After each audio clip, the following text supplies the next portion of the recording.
gurudwaras or anything, just like different schools, we tend to become a better version of ourselves.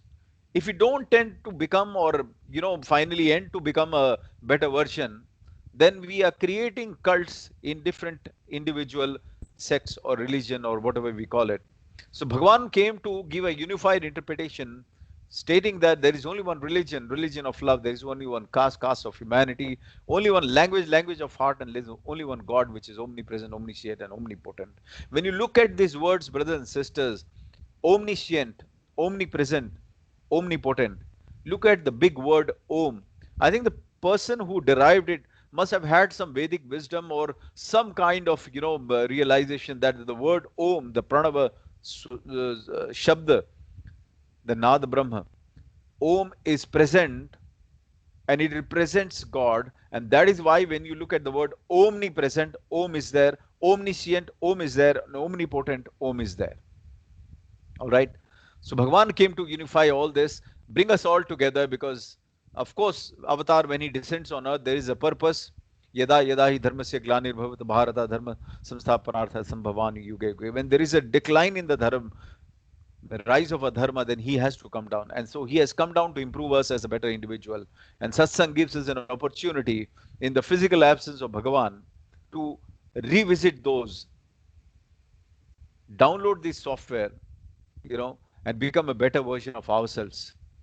How can we do that? If we are having head, heart, and hand into different directions, head is saying something, heart is doing, feeling something, and hand is doing something else, we will never ever traverse this path of spirituality. It's absolutely clear.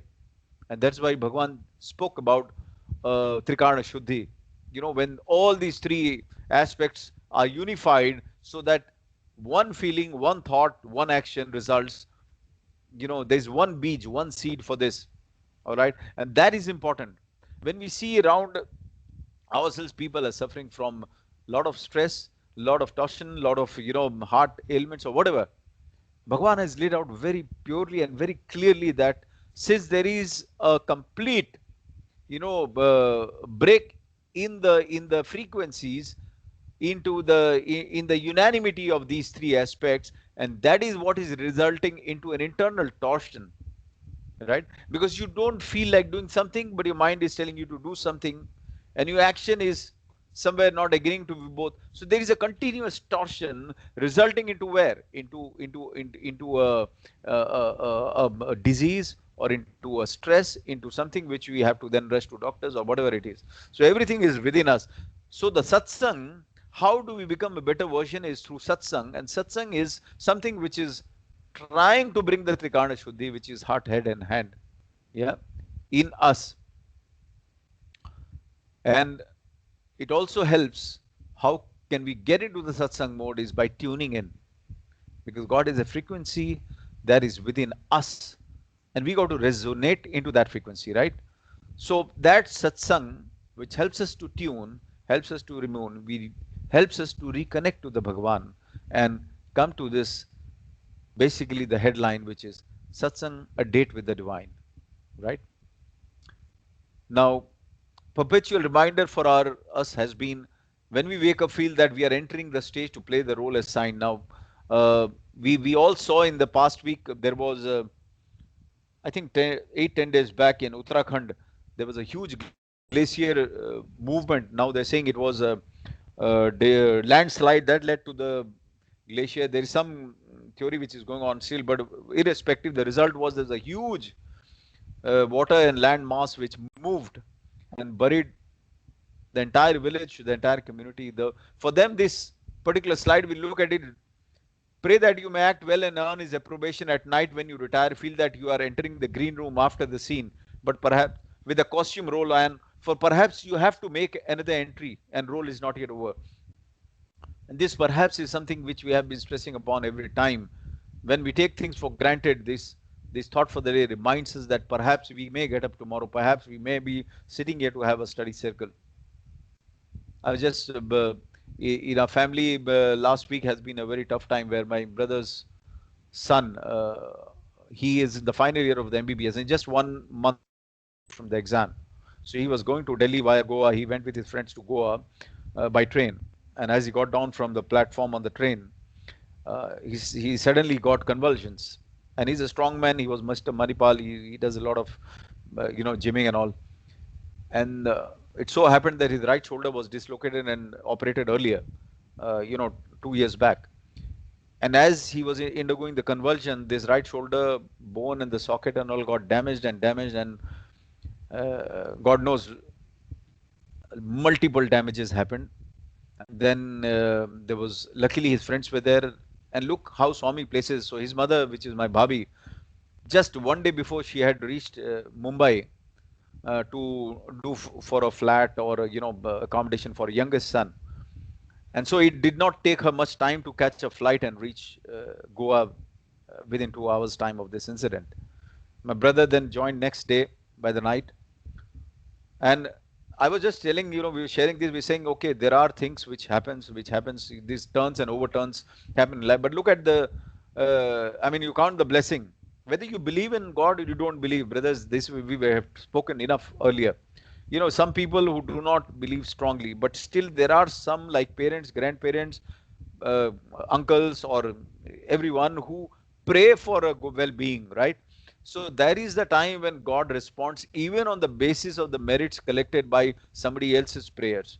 So the friends were there who were medical friends who took the right action, took him to the right hospital, alerted the parents. The parent himself is herself is a doctor. She reached. So all these things Bhagavan combines. And remember, when I was speaking to him, this convulsion was a very serious neuro type of convulsion, which can result into a death. And the worst part is when you have this convulsion suddenly coming unpredictably, you can't give general anesthesia. And the shoulder required general anesthesia. There was a big dilemma. They had to sign.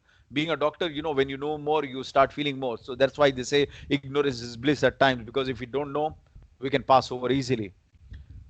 So somehow that time we all prayed. Of course, prayer is the only resort, and I think the most powerful resort. Prayer is like a remote control button. You don't have to be physically there. If you pray, and you pray for whatever best happens, Bhagavan give them strength to go through this. And that's an important part of the prayer we must understand. We should not guide Bhagavan to something. We should guide that, Bhagavan, since this has happened, I know this, nothing happens without will of God. So let's please pray to get through with this. So he got through. Luckily the palpitation was, anything can happen and he can depart. That didn't happen. The surgery, the relocation of the shoulder was temporarily done. They flew back to Delhi. The next day, the doctors, the specialists in India, they said he must be operated. As he went to operation, 2 hours was suspected. But when they entered into the operation, brothers, sisters, they went to 6 hours because it was multiple bones into broken and gone into tearing the muscles. And, it's supra major, they say. Anyway, and that time, and general anesthesia, so the risk of their life was entirely there. Again, the prayers, because sitting here in Singapore, we can't do, my sister, or anywhere. So we just prayed because uh, in my brother's hospital, there's a beautiful line. It says, "We treat while he heals." That means we just treat the patient, and healer is the God, right? So that word, perhaps coming back to this, has changed the whole dimension for this boy. Now, all the surgery was over. It went marathon. He came out of it, right shoulder. After 2 days, since both are doctors, the doctor allowed them to discharge for the dressing and then come back in 10 days. Can you believe, yesterday night, again, the left shoulder, which was not them, it got dislocated. Just sitting in the bed. It's like everything comes like an avalanche in life. And there are other issues also in the family. There are things which they are attending to and all. So my point is, brothers, sisters, we all come to such crossroads. The only thing which keeps us going is, Bhagavan, if this is your prasadam, if it is a chutney or it is a laddu, let me have both, but please give me the strength to have them, to go through them. Right? So these turns, this slide tells us, for perhaps the role is not yet over. And this is a miracle that he survived, because the anesthesia, convulsion coming, he would have died. This was my brother. He's a doctor, cardiologist. He told me that. He said, you can't know that how we were, palpitating. Perhaps you have role is not over, costume is not yet off. Perhaps you have to make another entrance the next morning. Do not worry about that. Place yourself fully at his disposal. That line is very important. Place yourself fully at his disposal. He knows he has written the play. He knows how it will go on. Now, there's a very big, always debate going on. He knows he has written the play. But do we believe that he has written the play? Do we entirely believe? When the things go nice and beautiful, you have written the play. But when things go bad, he has written the play. And that's the dual face we keep carrying, and shuffling in between. Let's understand he has written the play. No matter what the play goes, have this absolute belief fully at his disposal.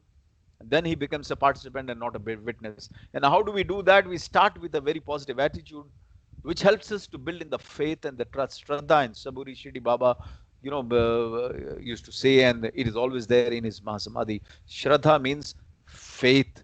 Saburi means patience. And how you can't have Shraddha and have no Saburi, because faith means you got to wait for your turn to come. It can come now, it can come maybe in the next life. I don't know. So faith, once it comes in, bigger picture is seen. When bigger picture is seen, your wisdom dawns. You start accepting things. Oh God, this is why it happened in my life. And when you start coming into that groove, brothers and sisters, that leads us to Sharanagati stage, where we start accepting even the bitter pills that comes into our lives. And there's no other recourse. All right. So it's an important part of our journey that just when the faith is getting stronger, let not a doubt perish it. All right. So one name, one form, one mantra, one japa, one astha, one nishtha, one asan. Ek Ishwar, ek Bhagwan, ek Satya Sai. Let's have complete one pointed faith in Bhagwan and he will respond. Trust me. He has responded in everyone who is sitting here in their lives at different faiths, at different levels. How he has responded, not that when the death was coming was avoided. It might have been in some cases, depending on our karmic residues, but how did he give us? He gave us the strength to bear it. He gave us the fortitude. He gave us the wisdom to understand why it has happened, right? Not saying that why me, right? Which some people are asking when this incident has happened in the family. Keep asking why me. So the whole journey is, Bhagavan says, I separated myself. When this statement we see, myself from myself, that means we are all a offshoot from the same divine. We are all a replica of the same divine. We are an image. We are mirroring the divine. We should mirror the divine. And why we don't mirror the divine is because of this that has come into our lives, which is a tendency called ego, a companion. I would say, we have made this ego as an eternal companion, that Bhagavan as the eternal companion. And then ego has its all offshoots. Just as love has got many forms, like forgiveness, like sacrifice, like forbearance. All these are forms of love. Similarly, ego has many forms. It has got selfishness, greed, desire, attachment. Everything is a tentacle, of ego. So all these things have come, obscured the light within us, caused the eclipse. And the whole journey is from getting from there to Aham Brahmasmi, to understanding we are nothing but the sparks and the image of the same divine, right? And when we do that, from Aham Brahmasmi, we move to a journey Tattvam Masi, that you are everywhere. You are in everyone. And then Ishwar Sarvabhutanam, into every speck. And that's why Bhagavan changed the prayer. It was Loka Samasta Sukhino Bhavantu. If you all recall, Loka Samasta Sukhino Bhavantu is all the men and women in the world be happy. When he made a change, I think in 2005, he said, Samasta Loka Sukhino Bhavantu. That means every existence, every living being, every planet, everything which has been created by his will, be always happy. Sukhino Bhavantu. Alright? That is what is Ishwar Sarvabhutana. So the whole journey has to be graduated from a Koham to a Soham. Can you think for a day when you don't get into the Koham mode? I am sure you attend conferences, you attend meetings, you get pressures, especially the year end now, there has been appraisals. Everybody gets into a Koham mode. Why? Because the person who is appraising you not necessarily has been fortunate to be a part of Sai ideals or to be a part of the belief where he understands how my appraisal or word or in which way I narrate this is going to impact the person in the front.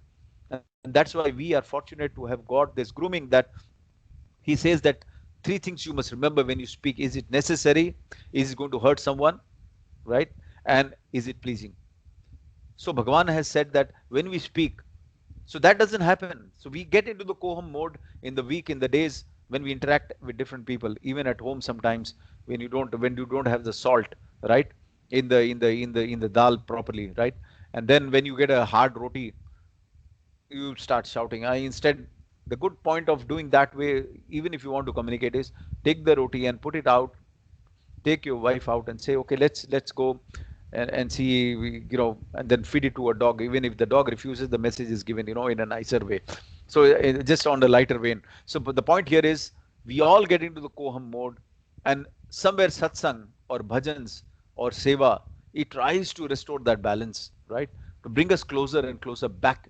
It's called an autopilot in the ships or on the flights, where you set the certain degrees of deviation, which, let's say, 3 degrees or 5 degrees. Once it reaches 5 degrees, it automatically brings to the mainstream. And that's the autopilot we got to have within us. And that autopilot is nothing but constant integrated awareness, the conscience within. When we speak, when we start calibrating, understanding, communicating within, then we know how much off course we have gone. So we are not human beings who are incidental, who came here to have an human spiritual experience just by going to temple and all. No, we are spiritual beings who came here for a human experience by the will of God, due to several births of residues, karmic residues and things. We have got a chance now to score, to understand it in the right perspective, because we have been fortunate to have been groomed by Bhagavan and his mission and the values that he has tried to imbibe in. Through the Educate program, which is again, Educate program has been, broadly speaking, to brief it into one line, it is the complete Trikarna Shuddhi, that is head, heart and hand to be unified, right? So what does study circle do? Now, study circle, when we look at this, a study circle, Bhagavan says, does not mean just reading and discussing and taking information into the head, but he's saying putting it into the practice. Now, heart, head and hand. So he's telling putting into practice what is learned. If knowledge is stored in the mind, it causes confusion, and confusion leads to too much confusion, leads to blowing of the fuse. How will real jnana develop if there is too much confusion? For instance, he says if you are going on eating for 24 hours, it will result into indigestion. So this leads to disease.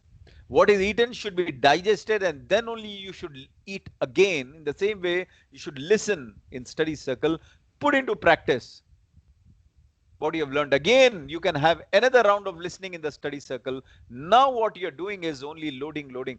How much can you sustain like this? So you should go on loading and unloading, listening and practicing. You have to practice whatever we have learned. Then only it becomes the real study circle. That is, when we sit down to talk, when I sit down to prepare something, if it is only for delivery and not my own discovery, then it's a waste. Then I spent that time trying to, tell things what Swami says, but not bring a change into my life.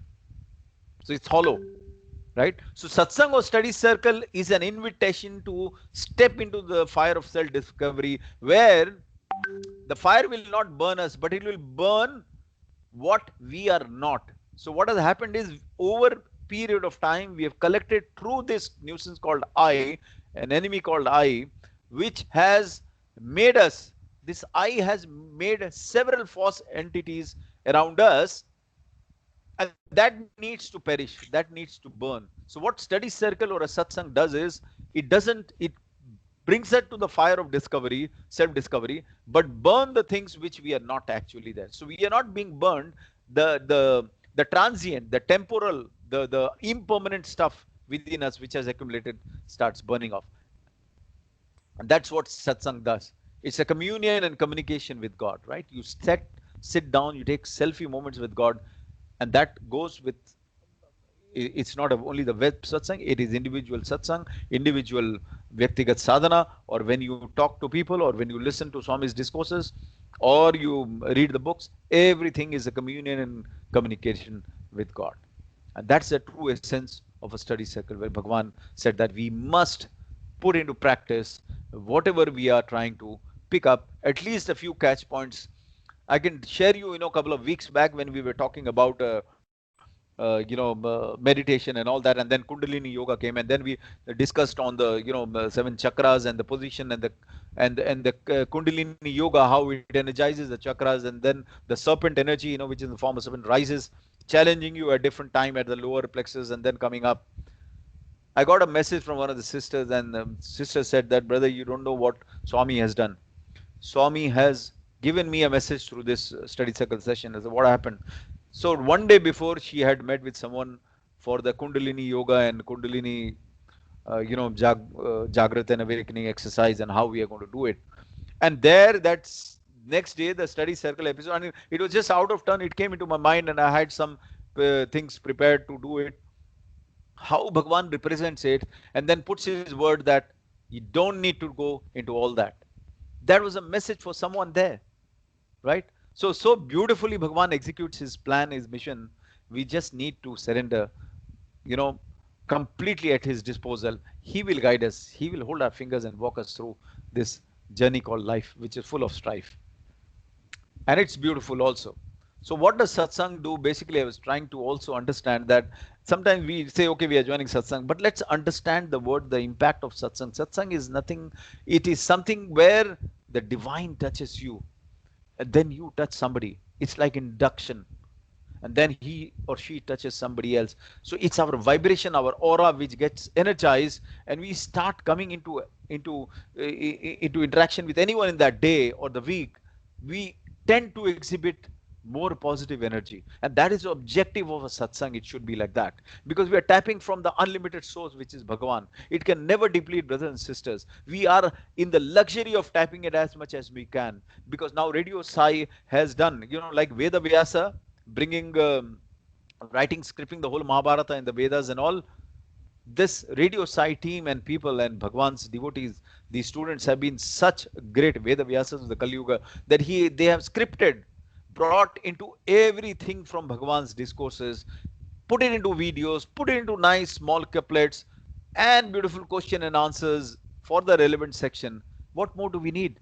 We just need to reach out, take that one step. All right.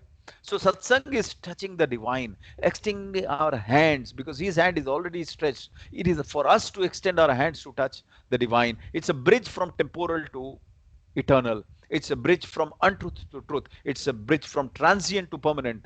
And it's a bridge from soul connect to the super soul. And that's the realm of a satsang or a study circle, we must understand.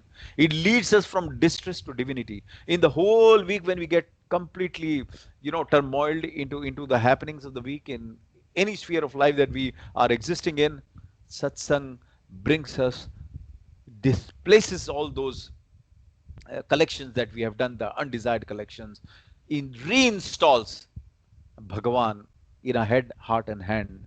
And it helps us then to guide the next few days in the divine manner, to work in the divine manner. And that's only when we understand, when Bhagavan says study circle is to put in practice, it's only when we start conducting ourselves in that manner, in positivity, that we have actually been in satsang.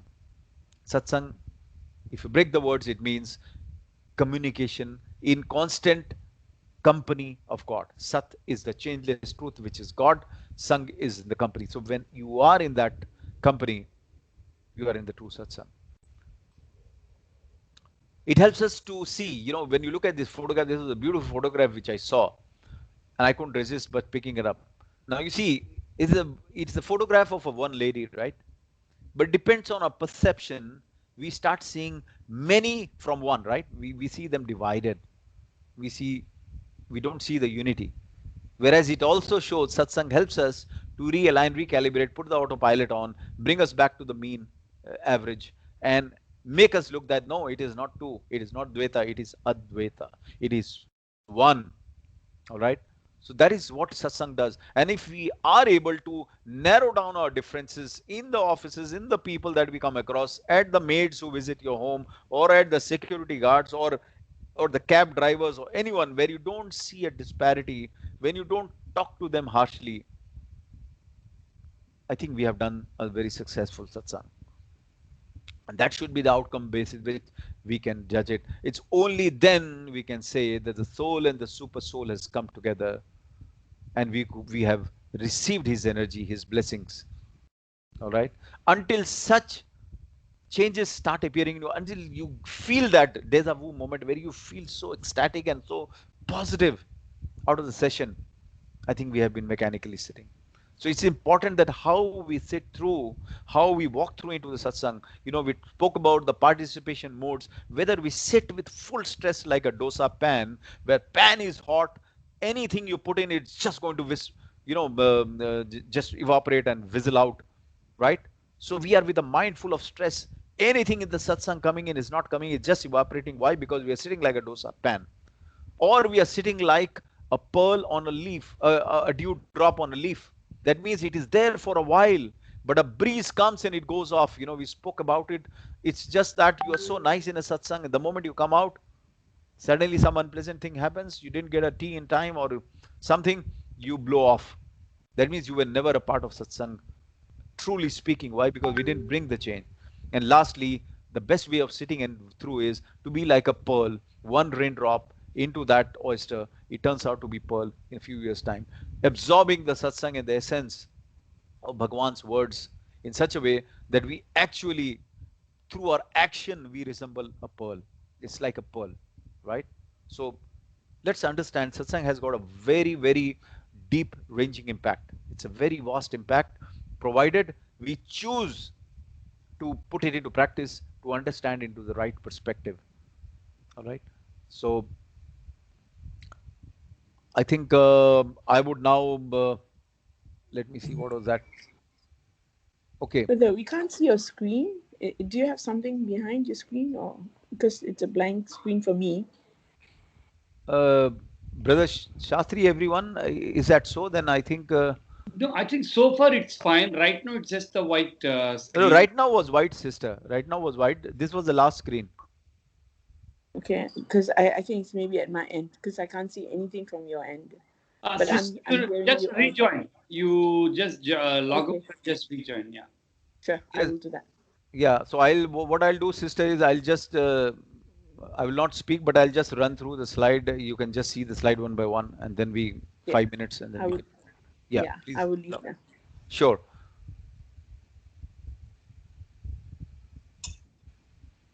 So, brother Shastri, I think it's 11:15, and I will not take much of a time. We can keep the remaining part, which is also related to this, to other thing. Brother Shastri has got, I think, loads and ocean of experiences, so he will select the ones that he wants to share today.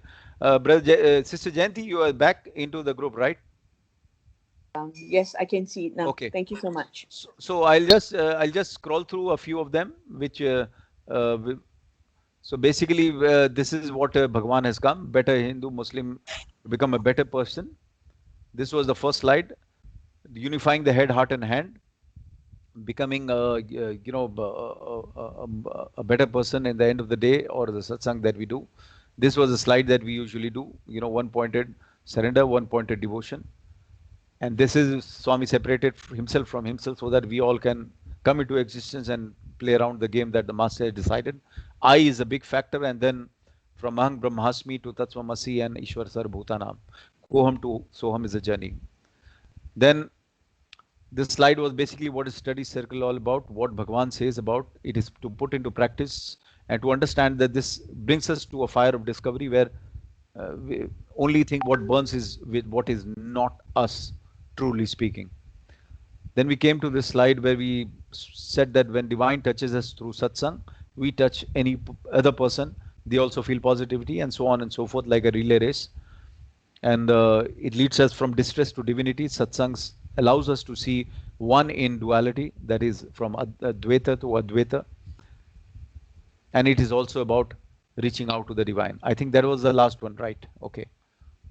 Okay, so I will stop sharing now, and I will request Brother Shastri to come in and share. It's up to him, and then end up with one of the Namasparana Mahatman, Brother Shastri. Saira. Sairam, brother. Sairam, brothers and sisters. I think I've shared earlier also on some occasions here, there about the experiences, but I think brother has just asked me to share today. It's Yeah. always pleasure to share, each one's experiences because that gives us a lot of strength and energy to move forward. The experiences that Swami gives to each one of us are unique, most of them, and not to just show off his power or something like that, but it is for our own, to identify our own identity for why we are here. I just would like to go back to my childhood. I was a boarder. I mean, I was in a boarding school right from my grade 5. Uh, Always I used to have a lot of faith in Lord Shiva. Whenever I used to feel lonely, or so I used to think of Lord Shiva very deeply. So around my ninth grade, 10th grade, there was one Telugu teacher who joined our school. For the first time, I heard about Puttaparthi, somebody who visited Puttaparthi, and then, speaking about Swami, there's one place where, you can feel trusted, like you leave any belonging in one place, nothing will be lost. It's spick and span, it's maintained very well, lot of spiritual vibrations and so on. So the things went on. Somehow, anyway, I joined Swami's institutions. Obviously, after my 10th class, my parents also had a feeling that I can join there, because they were not ardent devotees of Swami or anything, but that was again another pull that Swami does. My father visited Puttaparthi to look for admission of my younger brother. But ultimately, it so happened that my brother was in grade 5 at that time. So the admissions are only in grade 1 and grade 10, grade 11. So he could not get. Then next year, I was passing out of grade 10. So ultimately, Swami's grace, at that time, I would say ours was the last Telugu medium batch. I would not have had any chance to join Swami's institutions at all altogether, because after we joined, within 6 months, 3 months, not even 6 months, within 3 months, there was a notice saying that Swami is moving from the state board syllabus school to the CBSE syllabus school for 11th and 12th junior college. So when that announcement came, it was like a big blow on my mind, because it was difficult to take. It's a state board, fine, from moving from Telugu medium to English medium is fine, but moving to a national board. Yes. So half of our batchmates left, but of course, I said that if there's any challenge in life, let me try here. So I continued anyway. That is His grace, and of course, there was great, principal for us, Dr. Habu. Dr. D.S. Habu, he used to inspire with us, to all of us, every Thursday or every morning before we start our sessions with Swami's teachings. And he himself was an example, because constantly he used to chant Swami's name. I can never forget those days. And another inspiring personality for us at the grade 11th and 12th was Professor Kasturigar.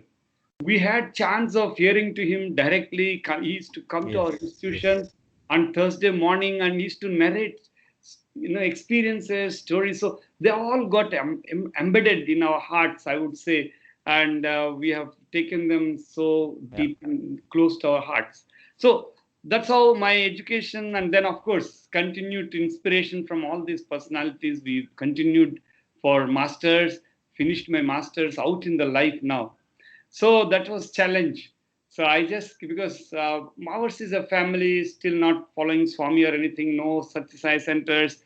I was out there, trained for 7 years, out into the normal life, back into not much connection with Swami's organization also at that time. I became a PG lecturer in one of my native places called Guntur in Andhra Pradesh. I worked successfully for 4.5 years or so. One day I saw a very small ad, maybe by 4 centimeters by 3 centimeters, a small one. Only those interested to teach +2 level students need apply, and that too for a position for physics teacher in Nairobi, Kenya. That's all is written, and send your CV to this particular India address is given. So I was only wondering whether it is a kind of a con advertisement. Is it a correct one or not? Should I send or not? I cut it and I kept in my pocket for good 2 weeks. And there was only about 4-5 days left for that closing date. And something pushed me, very from inside. Only one thought I got one evening, saying that it's the only place that Swami visited physically. So come on, let me give it a chance. Let me apply. If I get it, it's the only place that Swami physically visited beyond India is Nairobi, and then Uganda, Yes. all that. So okay. Then I took my scooty there and just went there to the courier guy and posted the CV. Within 4 days, again, just by 4 days' time, I think I got a written reply that you please do attend an interview on Christmas Day. Mm. And I still remember in Chennai. So the advertisement came from Bangalore or number or whatever. The interview is in Chennai. Lo and behold, I go there for the interview because there was no leave required. So I just went there for the interview. The person, moment he looked at me, said, I have interviewed 19 candidates. You are the 20th candidate today. And he said, you are from Satyasai University. Yes. Okay, I asked series of questions. He said, yeah, I'm offering you straight away the position. You can come and join. And he said that I know about Satyasai. I met him in Ooty, Laudel. See the connection. So he met him 1969 somewhere there when Swami visited the Laudel school, one of the Lawrence school in Laudel. Yeah. So he happened to photograph Swami. He was the official photographer, though he was a physics teacher. So he photographed Swami very hesitantly. That's another long story, how he developed faith in Swami. But he said that, okay, you are from Swami's institutions and you answered all my questions. I'm straight away selected. So Swami's intervention was there straight away. Then I reached Nairobi, but little I knew that there was any Swami center in Nairobi. At that time, there was a transition of the government, Mm. from one, the general elections were about to take place. So a lot of violence and confusion. So they told me to come alone, and later on I can bring the family over there. So I went alone. 6 months, I have not stepped out of my, accommodation place. Okay, in that location, there were about 6 families within that, Mm. accommodation place. But so we used to have only interactions, just go for some purchases, otherwise, quick purchase and come back to your place. Otherwise, absolutely no movement deep into the city or anywhere, no venturing out at all. Mm. So it was that situation. One day, it happened so that some 3-4 people from Telugu people and Tamil people, Mm. they're all South Indians. They all came to one of my uh, colleagues' place Mm. within that condominium kind of thing. It's not condominium; it's kind of duplex Yeah. houses. So that person, the one of my colleague, called me also that okay, these people are coming, 4-5 people. Why don't you come and join them? So I went and said hello, hello, and in that group of people, there was one Telugu professor, Mm. mathematics professor working in Nairobi University. He said that, have you ever been to our Telugu circle? There's a huge Telugu people in Nairobi. I will introduce you to all of them. You come along with me. So I just joined him. Lo and behold, I go there and I saw Swami's picture in yellow robe with both of his hands up, uh, uh, both his hands in a very, both hands up like this in his Yes. Yes. There usual is. There posture. is. And down below it's written, love all, serve all, help ever, hurt never. And then long, big letters, Sri Satsai Center, Kenya, and blah, blah, blah, Vayaki, where the address was given. So I asked one of those gentlemen, where is this location? Is it very far from here? He said, why do you want? So I said, I'm Swami's student, so I would like to go and see Sai Center. Oh, why it's not a big difficult thing for you. We'll definitely organize something. You will be able to reach there. I think that is the turning point. Moment I reached the Sai Center, Swami puts these things so many. Like I became Balvikas teacher, became EHV coordinator. I became, Correct. Correct. and then the way things have unfolded, unbelievable between 1997 to 2000. Mm. There came a Satyasai school as well. Mm-hmm. Yeah, and such a school for needy children out in the Masai land, 80 kilometers, Mm. and there were plans to start. So in '98, there was first world conference on for what you call on educare, international world conference.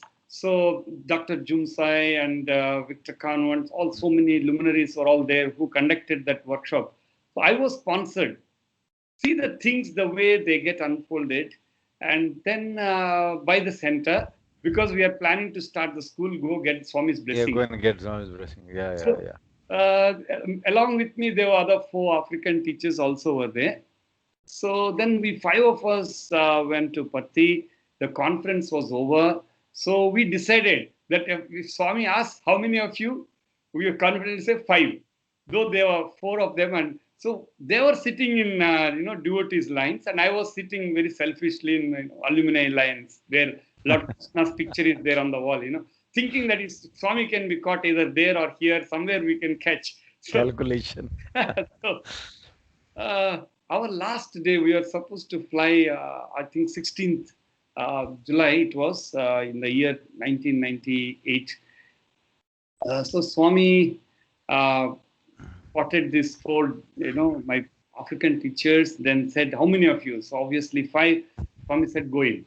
Then I also joined them. Swami gave an interview, and he said, very lovingly, asked each one of us, what do you do? How are your parents? How many children you have?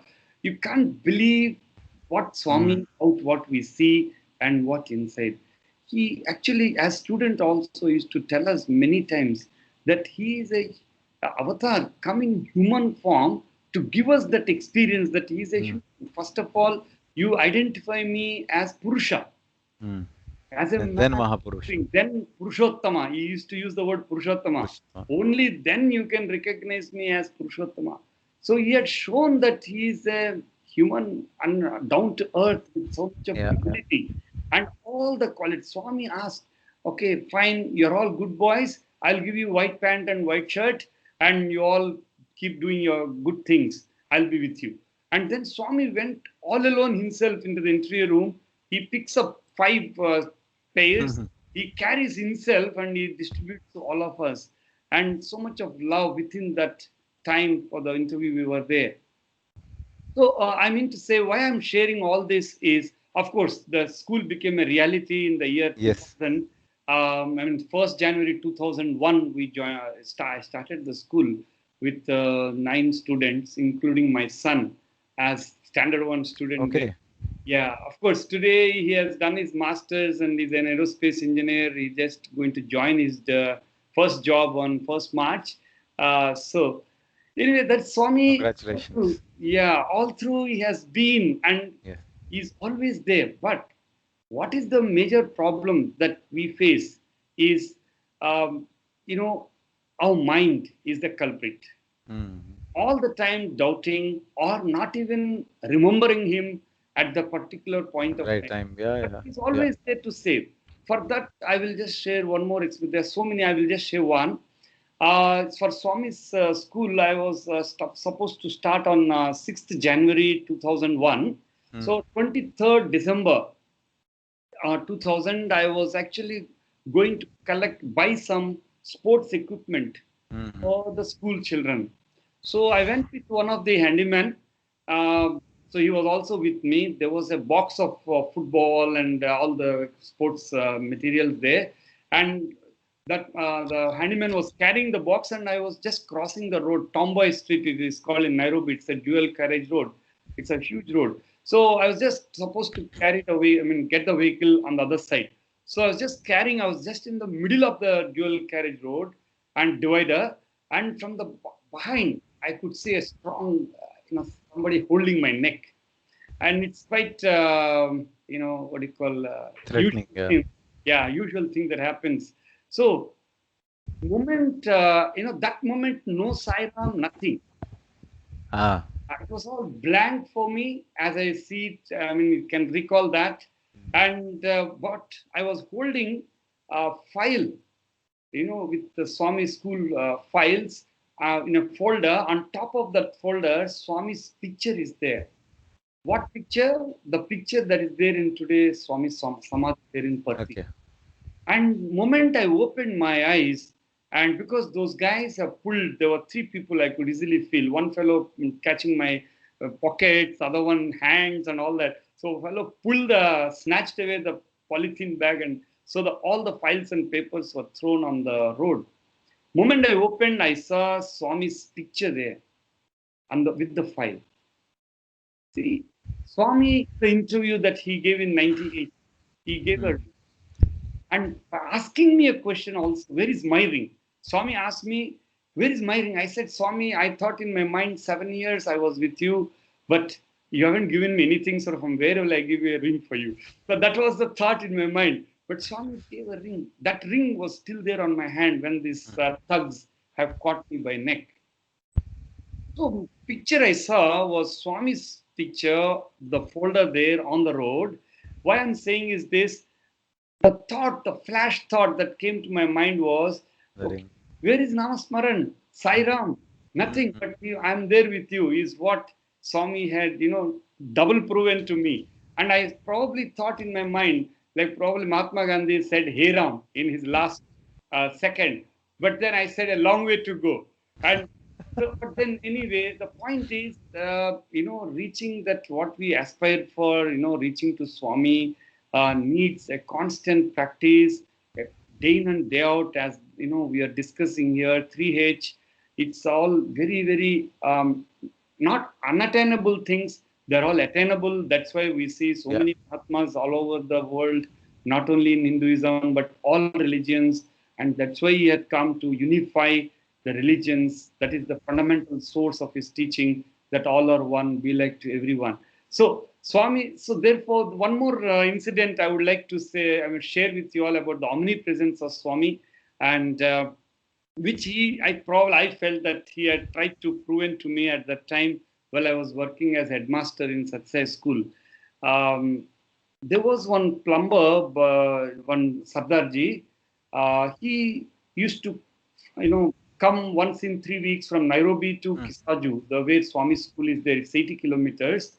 So he used to drive all along with his workers and go back. So one such trip in 2001, one of the months, I don't remember, it's April or May. So he finished his work, and evening time around 5 p.m. he was going back to Nairobi. In one of the blind corners, he was stopped by the thugs, again with a gun. At that time, they asked him to get out of the vehicle, but he refused to, and he refused to lower down the window as well, the glass. But when he refused to lower the window, they shot him actually. So when they shot him, there was a bullet that just passed by his neck. Oh, okay. And he drove. It all happens. All of us know that these kind of things happen in split of seconds. Yes, yes. If you realize. So after that, in 2001 November, after 4-5 months or so, the Satyasai, devotees, the core devotees who actually put up the school and the Satyasai Center, a beautiful Satyasai Center is still there, wonderful center is built. They all wanted to, as a building committee, they wanted to, go to Puttaparthi and take Swami's blessings. So they went as building committee members, around 14 of them. In that, among that 14 members was this plumber. Then Swami, in the interview, my one of the vice chairman was also there in that group of that center, Brother Bauri. Swami, he said, Swami, these are all devotees, these are all non-devotees. And Swami just reacted, saying that all are mine. There are no devotees, non-devotees. And immediately, after a few minutes, he pointed to this Sardarji who was sitting in a corner of the interview room and asked him to come forward. When he came, Swami asked him.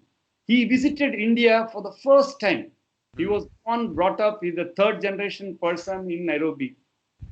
He never visited India altogether, and that too, visiting Parthi was the first time. Swami called him friend, asked him, how are you? Who saved you through the bullet? Nobody knew what exactly would have happened in the interview room there. Yeah. So then Swami said, I was there. You are doing Swami's work, I will protect you. Why I'm saying is this, that person who has never been to Parthi, never been to India, and doesn't know much about Swami, and my vice chairman making the statement that devotees and non-devotees, and this person for the first time sitting in the corner of the interview, and Swami calls him and narrates the interview. So here Swami had shown the omnipresence, Yeah. of course, omnipotent. Therefore, he's Sarva Pranapate. He is the giver of the life of every life, living being. So therefore, he takes care all of us. It is one thing I always believe in this, that out of billions of people on this globe, the people who knew about Swami through a picture, through seeing him physically or interacting or not interacting, interacting at mental level, how many of us? Yeah. Much.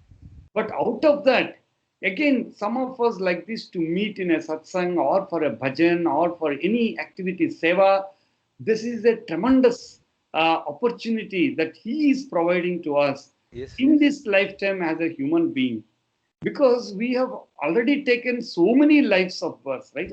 Ma Yeah. Nava, Swami says, this is not new. This body is not new. We have True. born so many times earlier, again we are born, but in this birth, we are so lucky to have him. So, only thing is that we keep him in our heart as close as possible. He is always there to guide us. For sure.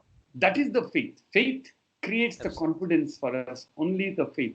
So I'm sure, so obviously a lot of, education related work that had been done Yeah. in Satsang school at that time. A lot of workshops were held because a lot of community, local community used to feel that this is like another charity organizations Yeah.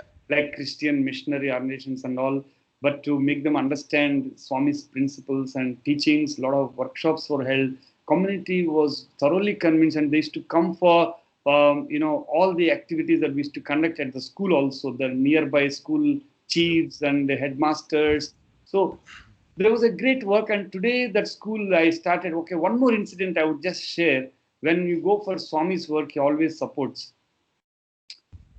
Yeah, so we went to get the Satsang school affiliation with the Kenyan education system. So we, myself and a few others, chairman and others, we visited it's called district headquarters. It's called Kajiado. We went to meet the district education officer. We went with a kind of information brochure and the whole plan that we are having about the Satsang school, why we are starting the Satsang school. When we went there, after he heard all of us for about 15-20 minutes, he said in his lifetime, he said, I'm blessed to see something like this. Nobody had come with such value-based education proposal to us. And I will be definitely be associated with this school forever. And of course, many times he visited the school, the district education officer. Immediately it was granted the primary level. Then later on, it Yeah. became secondary school also. Now, today, it is up to secondary level. And there are about 250 students because each student is sponsored by the devotees.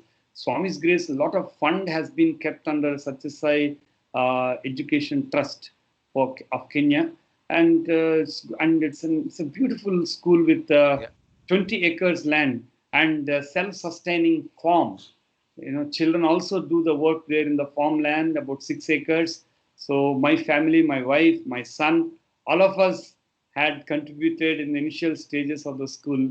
So Yeah. Swami is always there in our intentions and our. He's, of course, I won't claim it as my intention or anything like that. We are instruments. So he makes the path. He creates, and you are there. And that's why I think Swami says, life is a dream, realize it. Life Yeah. is a game, play it. So play it safely. So he's there to guide us and take us all along. Yeah. I hope, Like so many things come in my yeah, mind. yeah. Platter. So Like instrument, you said, brother Swami's quotation, famous thing which I saw he has written is be like a flute. Talking about instrument, be like a flute, which is completely hollow, yeah, so the Lord can pick up and blow His music through. And that hollow means without ego, without a sense of I-ness that I have done it or I'm doing it. And then He will pick up, and that's then He right. will blow His music. And then only we are called as instruments. Until then, We are not No, instruments. I think no, each one. I personally feel by the moment we are taken birth in this age, in this time, and knowing Swami, the most important thing is knowing Swami and getting firm faith, keeping him strongly in our heart, come what may. Because today's 108 name is Om Sri Sai Samsara Dukkha Kshekaraya Namaha. So he's the one who removes all the family problems. And you know why is that samsara dukkha kshetrayama is not that you are near to Swami or far away from Swami. Wherever you are, he is there to take care of your Yeah. family's difficulties. One miracle of associated with this name is this. One couple used to stay in Canada, Toronto, and they heard about Swami's Sivashakti Swarupa and all that, and they, flew to Parthi to have visit of Swami and all that. So they were convinced. Swami also gave them a lot of attention, Lost you. gave inter, Yeah. give interviews, and Swami. But in the first interview itself, Swami says that uh, pain or pleasure is like passing clouds, and Swami is always there to take care. But to their utter surprise, within 8 days or 10 days of that they came to Swami's fold, they lose their son who is an adult, like an Mm, adult son. mm. So then the problem starts. But the loving Lord takes them very so close that Swami sings a song for the father and the mother in the interview room, and tries he consoles them. So therefore, coming to Swami doesn't mean that all your problems have vanished or No, difficulties no, have no. gone. That is Never. the case. Probably all the students whom he says all are his properties would have become something different. No, you got to go through that. What do you call the Manchidi Bangar? That what do you call? You have to go through that churning, and you have to be burnt. You have to be purified. Yeah. Only then that glow would come out. Therefore, samsara dukkha kshekaraya maha means he has to make us to go through all the difficulties, all the karmas that we have been carrying to be fulfilled in this life Yeah. also. Only then probably we see the glimpse probably somewhere there, and he takes us by hand. Cheyi patti brochu neppudu. That's once a nice Telugu saying. Partisulu. So Swami wrote a small poem to Kasturi Garu. Swami, said I'll always hold your hand if you have faith. I will hold your hand and take you all along through your life. I'll be your companion. So, Mhm. so therefore, and also he also mentioned in that poem only not intintiki. I'll be there inchinchiki. I'll be there all through the globe. For every inch I will be present. So therefore, not to get Sure. worried for it. And I think all of us know that Kasturigar never took his personal problems or family Never. problems to Swami Yeah. ever. So that is the faith. Exactly. That is Yeah. the solid faith. So Sairam. Sairam, Sairam, brother. Excellent. Thanks, Swami. I think you shared beautiful experiences, and there were a lot of lessons through the experiences. The most important being faith that He's always there, and that faith brings in the surrender. We'll end up this session, brothers and sisters, with Samasta Loka. Om